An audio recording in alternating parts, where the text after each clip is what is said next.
सारे ट्रेडर्स को लगता है अगर मैंने ओवर ट्रेडिंग कंट्रोल कर दिया तो मैं एक डिसिप्लिन ट्रेडर बन जाऊंगा।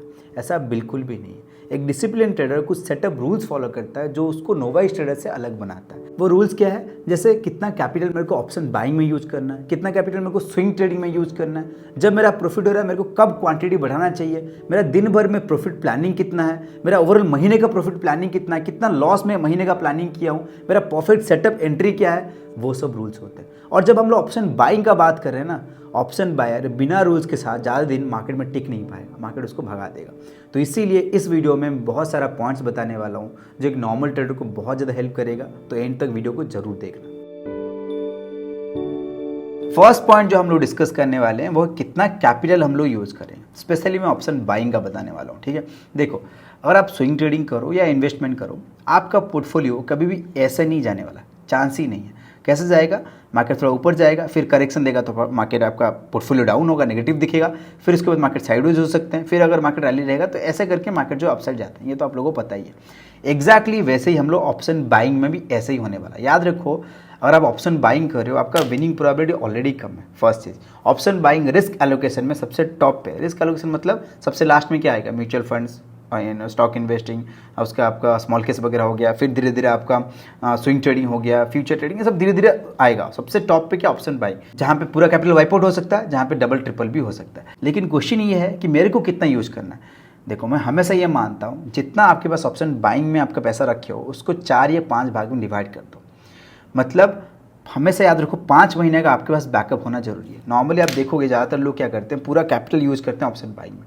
आप सोचो अगर मैं स्टॉप लॉस 10% का, मिनिमल स्टॉप लॉस 10% का रखता हूँ, ठीक है, आपको पता होगा बहुत ऑप्शन बाइंग में बैंक निफ्टी का बात करूंगा, अगर 200 का भी प्रीमियम अर्ध मनी लेते हो, 250 का प्रीमियम लेते हो, 25 पॉइंट कोई बड़ा बात नहीं है, 20 पॉइंट बैंक निफ्टी पे कोई बड़ा बात नहीं है, धड़ करके लग जाएगा। 10% का बात कर रहा हूँ, उस हिसाब से 15-20% रखोगे तो वही बात हो गया। अगर मैं 10% मान के चल रहा हूँ, मतलब 10 दिन अगर मेरा लगातार लॉस होते हैं, या किसी किसी दिन हो सकता है आप ओवर ट्रेडिंग के चक्कर में 10% की जगह 30% दे दिए, तो आप याद रखना 2-3 दिन में ही आपका कैपिटल वाइप आउट हो सकता है। ये तो आपको पता चल गया होगा। जब मेरे को पता है कि मैं पूरा लॉसेस ले सकता हूँ, मेरा बाई चांस लॉस में आ सकता है, तो यहाँ पे क्या करना चाहिए? मेरे को डिवाइड कर देना चाहिए अपने पैसों को। कैसे डिवाइड करूँगा? जो भी कैपिटल अभी बताऊँगा, इस ध्यान सुनो, ये बहुत जरूरी पॉइंट बताऊँगा। ठीक है, तो जो कैपिटल आपके पास है उसको 4 भाग में या 5 भाग में डिवाइड कर दो। और भी ज़्यादा कर सकते हो अगर आपका रिस्क बहुत कम लेना चाहते हो, आप अपना रिस्क एपेटाइट उसी हिसाब से, तो 6 भाग में भी डिवाइड कर सकते हो। मैं जनरली 5 भाग में डिवाइड करता हूँ। मैं आपको सजेस्ट करूँगा 4 भाग में ही करो, क्योंकि आप लोग में से बहुत कोई होगे जिसके पास स्मॉल कैपिटल है। ठीक है, तो आप लोग क्या करो, अगर मान के चलो मेरे पास 1 लाख है, तो मैं क्या करूँगा, यहाँ पे 4 भाग में डिवाइड करूँगा, तो पर महीने का जो मेरा रिस्क होगा वो 25,000 का होगा। 25,000 पर महीने का रिस्क मैं बोल रहा हूँ। अगर सोचो कि आपका एवरीडे के बेसिस पे 10% का स्टॉप लॉस बैंक निफ्टी में जो भी है वहाँ पे लेते हो, ठीक है, अगर मैं 10% का स्टॉप लॉस कंसिडर करूँ तो यहाँ पे कितना आएगा? 2500 रुपया। और 20% का रखो तो कितना आएगा? 5,000 रुपया। अच्छा, ये 2500 या 5,000 रुपया, इस 1 लाख रुपया का कितना हो रहा है? ओवरऑल 1 लाख कितना हो रहा है? आप देखोगे 2.5% या 5% एवरी डे के बेसिस पे आपका रिस्क हो रहा है ओवरऑल कैपिटल का। समझ गए? अच्छा, तो जैसे मैंने बताया, अगर किसी महीना खराब जाता है, मान के चलो आपका 20% का यहाँ पे स्टॉप लॉस है, ठीक है, 20% स्टॉप लॉस, आप कैपिटल यहाँ पे यूज़ किया 25,000 डिवाइड करने के बाद, अगर मेरा कंटिन्यू लॉसेस होते हैं तो 5 बार अगर मेरे लॉसेस होंगे तो 100% मेरा चला गया, जो कि मेरा ये 25,000 उड़ जाएगा पूरा। मैं ये मान के चलता हूँ। ठीक है, मेरे पास बचा कितना? 75,000 है, मतलब और 3 महीना का बैकअप मेरे पास है। अभी जब 25,000 लॉस हो जाता है, यहीं पे सबसे बड़ा गलती लोग क्या कर लेते हैं, वो क्या करते हैं, अगले महीने को क्वांटिटी कम कर लेते हैं, सेफ प्ले करने का प्लान करते हैं, क्योंकि लॉसेस हुआ है तो सेफ प्ले करते हैं। यहीं पे सबसे बड़ा गलती हो जाता है। जब कैपिटल कम कर दोगे, क्वांटिटी कम आएगा। अगर सोचो कि आप प्रॉफिट बना भी लोगे और 1:2, 1:3 के हिसाब से प्रॉफिट बनाते हो, 40% प्रॉफिट बना भी लेते हो, अगर मैंने 25,000 का जगह 10,000 कैपिटल यूज किया, जो मेरा प्रॉफिट बनेगा वो लॉस को कभी रिकवर कर ही नहीं पाएगा। अब मेरा पॉइंट समझ पा रहे हो ना क्या बोल रहा हूँ? अगर मैं वही कैपिटल, सेम कैपिटल फिर से यूज करूंगा, क्वांटिटी सेम आएगा। अगर 40% का प्रॉफिट होगा, मैंने 25,000 यूज किया है, 25,000 का 40% कितना होता है? 10,000। अगर मैं मान के चलता हूँ महीना अच्छा जा रहा है, प्रॉफिट हो रहा है, तो आप सोचो 10,000 के हिसाब से आपका ये 25,000 डबल होने में टाइम लगेगा, या 2-3 दिन कंटिन्यू प्रॉफिट वो डबल हो जाएगा। और जो लॉस प्रीवियस महीना का हुआ तो वो भी रिकवर हो जाएगा, प्रॉफिट में भी आ जाओगे। अब मेरा पॉइंट समझ में आ रहा है? उस जगह पे मैं अगर 25,000 नहीं यूज करके थोड़ा सेफ प्ले करके क्वांटिटी घटा लेता, 10,000 कर देता या 15,000 कर लेता, और 10,000 के हिसाब से 40% में प्रॉफिट बनाता, तो कितना होता बताओ एक बार? यहाँ पे 4,000, 5,000। अब वो लॉस रिकवर करने के लिए मेरे को कितना टाइम लगेगा सोचो। इसीलिए मैंने बोला जितना आपके पास कैपिटल है उसको इक्वली एवरी महीना मेरे को सेम रिस्क लेना ही पड़ेगा। अगर मैंने क्वांटिटी कम कर दिया या कैपिटल कम कर दिया तो मेरा मैथ्स नहीं बैठेगा, मेरा ट्रैप हो जाऊंगा। यही सबसे ज्यादा ट्रेडर गलती करते हैं। लेकिन यहाँ पे आपका दिमाग में क्वेश्चन आ रहा होगा, क्वांटिटी बढ़ाऊंगा कब? मैं ओनली थोड़ी 25,000 एवरी महीना करूंगा, क्वांटिटी तो बढ़ाना पड़ेगा, ज्यादा प्रॉफिट तो बनाना पड़ेगा, कब बढ़ाऊंगा? अब आते हैं सेकेंड पॉइंट पे।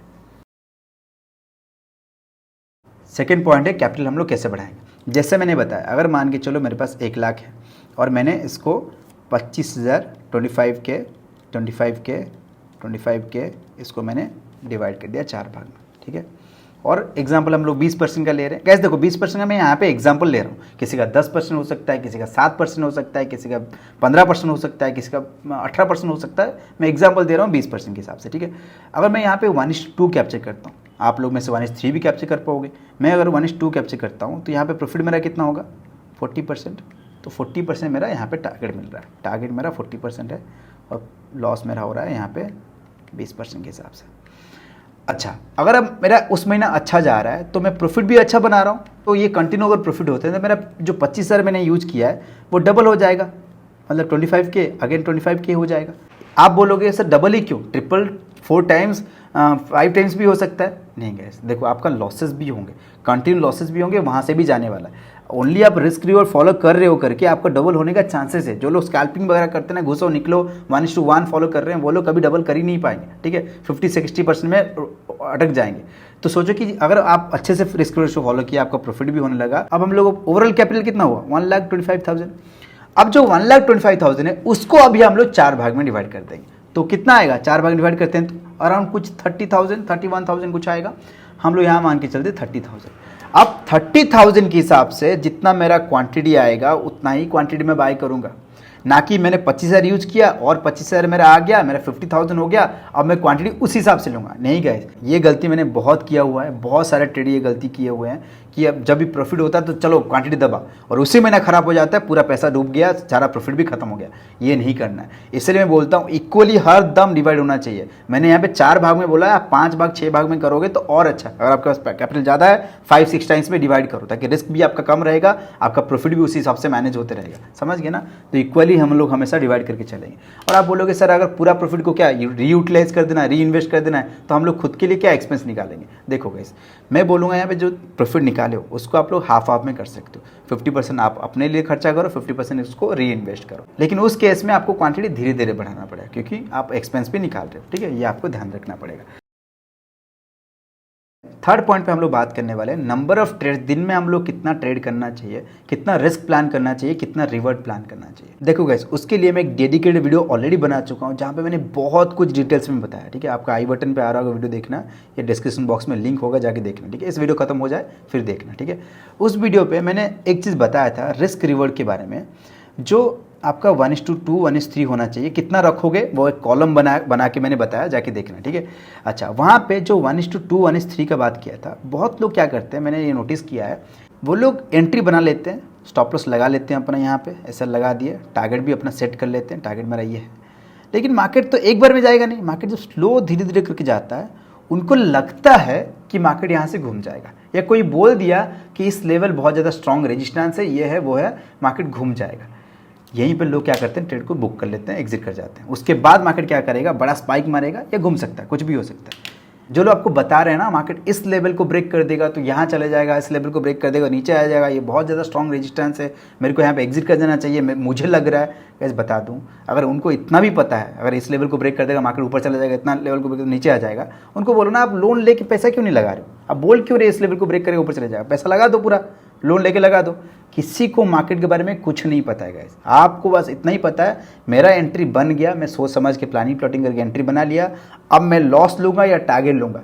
बीच में अगर निकल जाता हूँ, ये जो स्मॉल प्रॉफिट मैंने बुक किया ना, याद रखना मैं हमेशा बोलता हूँ small profit is equal to loss, वो लॉस के बराबर ही है। स्मॉल प्रॉफिट का कोई वैल्यू नहीं है। आज जो प्रॉफिट बनाया थे वो चला जाएगा। अगर मैंने जो प्रॉफिट बनाता हूँ, अगर मैं लॉस का 3 गुना बनाता हूँ, तो कि 3 दिन का मेरा टेंशन खत्म रहेगा। 3 दिन का टेंशन मैं नहीं लूंगा।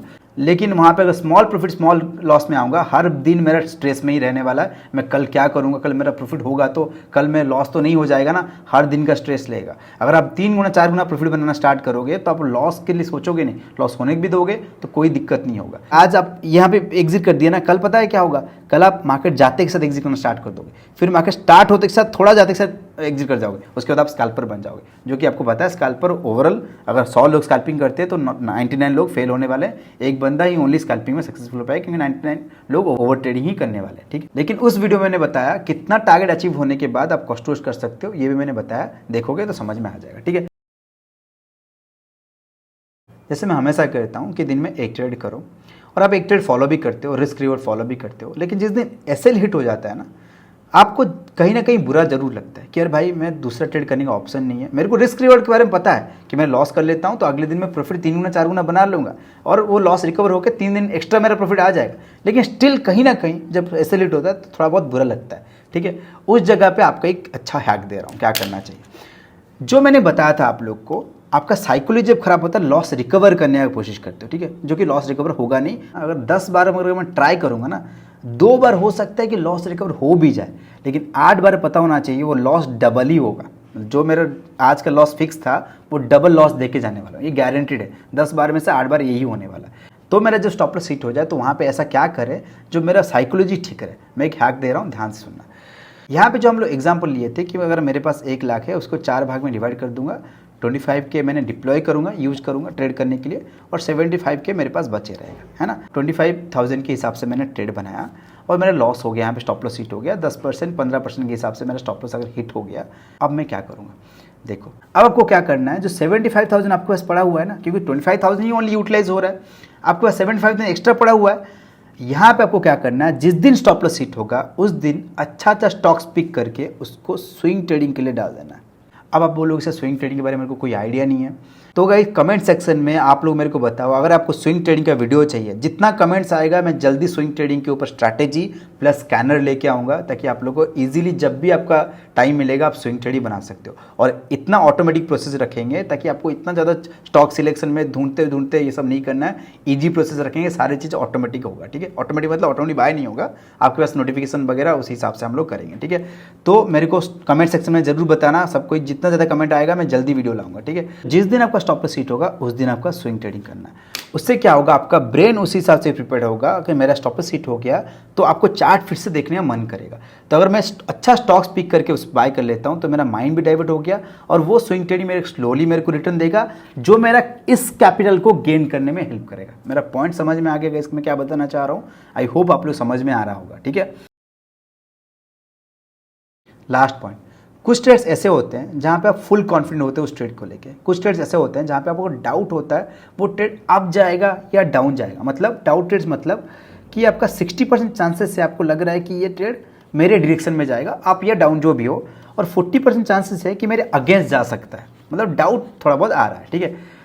उस ट्रेड में क्या होगा, अगर मान के चलो आप जो भी स्ट्रैटेजी में ट्रेड करो, एसएल हंटिंग, ब्रेकआउट, जो भी कॉन्सेप्ट में ट्रेड करो, अगर मान के चलो मेरा एंट्री यहाँ पे बना, आप यहाँ पे एंट्री की हो गए, यहाँ पे थोड़ा सा रिवर्स होते के साथ आपको लग गया नहीं यार वो ट्रेड बेटर था, मेरे को डाउन जाना चाहिए था, आपका प्लान होगा फिर डाउन जाना चाहिए था, आप क्या करोगे, फिर से वो ट्रेड छोड़ के दूसरा ट्रेड ले लोगे। अगर सी लिए होते तो पी ले लोगे, उसमें क्या होगा, आपका 2-3% का लॉस चला गया, ठीक है। फिर उसके बाद आपको फिर ऊपर जाएगा, आपको लगेगा शिट यार क्या कर दिया मैंने, जो ट्रेड लिया था वही सही है, आप क्या करोगे, अगेन वो ट्रेड लेना स्टार्ट कर दोगे, ये ट्रेड छोड़ दोगे, फिर अगेन 4-5% का लॉस हो गया, छोटे छोटे लॉस हो रहा है, बहुत छोटे छोटे लॉस हो रहा है लेकिन लॉस हो रहा है, ठीक है। फिर उसके बाद सी ले लोगे, अगेन मार्केट नीचे आने की कोशिश करेगा, ऐसा ऊपर नीचे होगा, आप क्या करोगे, फिर से स्क्वायर अप कर दोगे। इसके चक्कर में क्या होगा, मार्केट कहीं गया नहीं होगा और आपका जो ओवरऑल दिन का जो लॉस होना चाहिए 10%, 15%, 20%, 22% जो भी है, वो उसी जगह पे ही आपका स्टॉप लॉस हिट हो जाएगा। और उस दिन आपको इतना बुरा लगेगा, आपको लगेगा कि लेना नहीं चाहिए था वो ट्रेड, क्यों मैंने लिया और क्या कर दिया। और वो जो डर जो क्रिएट होगा ना, वो इतना जो गिल्ट होगा ना, वो नेक्स्ट डे का सेल्फ डाउट होना स्टार्ट हो जाएगा, आपको डर लगना स्टार्ट हो जाएगा। इसीलिए मैं बोलता हूँ, अगर आपको ट्रेड में थोड़ा सा भी डाउट हो रहा है, 40-60% कन्फ्यूजन हो रहा है, वो ट्रेड मत करो। को याद रखना, एक ऑप्शन बायर को शेयर की तरह, लायन की तरह बिहेव करना चाहिए कि भाई मैं भूखा रह जाऊँगा 2-4 दिन, कोई बात नहीं, लेकिन जिस दिन शिकार करूँगा उसके पीछे भगाऊंगा, वो मेरे को प्रॉफिट देगा। उस दिन मैं शिकार मिलेगा, नहीं तो नहीं मिलेगा, कोई दिक्कत नहीं है। लेकिन जिस दिन मेरा प्रॉफिट हो रहा है, आप समझ पा रहे हो ना। अगर सोचो कि आपका स्टॉप लॉस एग्जाम्पल 15% के हिसाब से स्टॉप लॉस फाइनल करते हो, अगर अब मैं 1:3 कैप्चर करने की कोशिश करूँगा, 1:3 कैप्चर करता हूँ, मेरा टारगेट कितना मिल रहा है? 45%। 45% मैंने जितना मैंने कैपिटल डिप्लॉय किया उसका 45% बना रहा हूँ। अगर मेरा 2 दिन प्रॉफिट हो गया तो मैं ऑलमोस्ट कैपिटल डबल हो गया है मेरा। आप समझ पा रहे हो ना कितना प्रॉफिट हो रहा है। अगर मैं यही सोचूंगा कि मैं आऊँगा डेली ट्रेड बनाऊंगा, मेरा डेली ट्रेड होगा, डेली ट्रेड में क्या होगा आपके साथ आपको पता चल गया होगा। और वो जो डेली लॉसेस कंटिन्यू होंगे ना, आपका साइकोलॉजी वही खराब करता है। इसका मतलब ये नहीं कि मैं डर के मारे ट्रेड नहीं कर रहा हूँ, मेरा डर लग रहा है ट्रेड करने के लिए, वो अलग पॉइंट होगा। फियर के ऊपर ऑलरेडी मैंने वीडियो बनाया, चैनल पे जाके देख सकते हो, ठीक है। वो ट्रेड बनाना है जिसपे अगर मैं ट्रेड वंस एंट्री कर लिया, अब मेरा स्टॉप लॉस हिट भी होगा तो मेरे को कोई बुरा नहीं लगेगा, क्योंकि मैंने सोच समझ के, मेरे को पता है, मेरा कॉन्फिडेंस उसमें बहुत ज़्यादा था, ये टारगेट मिलना चाहिए था, लेकिन किसी रीजन से मेरा स्टॉप लॉस हिट हुआ तो कोई ज़्यादा बुरा लगेगा नहीं आप लोग को। वो टारगेट के लिए वेट करोगे हमेशा, बीच में निकलने सोचोगे ही नहीं, वही ट्रेड मेरे को चाहिए, ठीक है। लेकिन और एक हैक आपको देता हूँ, जिस दिन आपको ट्रेड समझ में ना आए बिल्कुल छोड़ दो। डेली ट्रेड का हम लोग को नहीं चाहिए। जो यूट्यूब पे इंस्टाग्राम पे भरा हुए हैं डेली ट्रेड कर रहे हैं, उनको इग्नोर ही करोगे तो ज़्यादा बेटर है, ठीक है। मत देखो उन लोग को। आपको अगर डाउट ट्रेड हो रहा है उसके लिए क्या करो, आप 2 अलग अलग अकाउंट कर दो, 2 डिफरेंट अकाउंट्स करो। एक अकाउंट में बेस्ट ट्रेड्स लेना जिसमें आपको फुल कॉन्फिडेंस रहे, उस अकाउंट में बेस्ट ट्रेड्स लेना। दूसरा अकाउंट में क्या करना, जिस दिन आपको डाउट हो रहा है, जिस दिन बिल्कुल समझ नहीं आ रहा तो बिल्कुल ट्रेड मत करो। जिस दिन डाउट हो रहा है उस दिन इस अकाउंट में आप स्मॉल क्वांटिटी से ट्रेड ले सकते हो, उसको भी 4 भाग में डिवाइड करके रखना, ठीक है। वो ट्रेड आप ले सकते हो, लेकिन याद रखना वो दूसरा अकाउंट आपका ऐसा ना हो जाए कि जो नॉर्मल ट्रेड नहीं होना चाहिए था उसमें भी ये बना रहे हो, वो भी साइकोलॉजी पे इम्पैक्ट करेगा। स्मॉल लॉसेस से, लेकिन वो भी साइकोलॉजी पे इम्पैक्ट करेगा। ये चीज़ को ध्यान में रखना, नहीं तो इसको पूरा इग्नोर कर दो, ओनली यही ट्रेड ही बेस्ट सेटअप पे बेस्ट ट्रेड्स ही करो। ये चीज़ को याद रखना, ठीक है। मैं एक्सपेक्ट कर रहा हूँ जितना मैंने पॉइंट्स बताया आप लोग को, सारी चीज़ नोट करो या बाद में हम नोट कर लेना, ये रूल्स बहुत काम आएंगे आप लोगों को, ठीक है। आई होप गाइस आज के वीडियो में आप लोगों को बहुत कुछ सीखने मिला है। यहीं पर वीडियो को एंड करते हैं। Thank you so much guys for watching this video. Bye bye, take care, see you soon.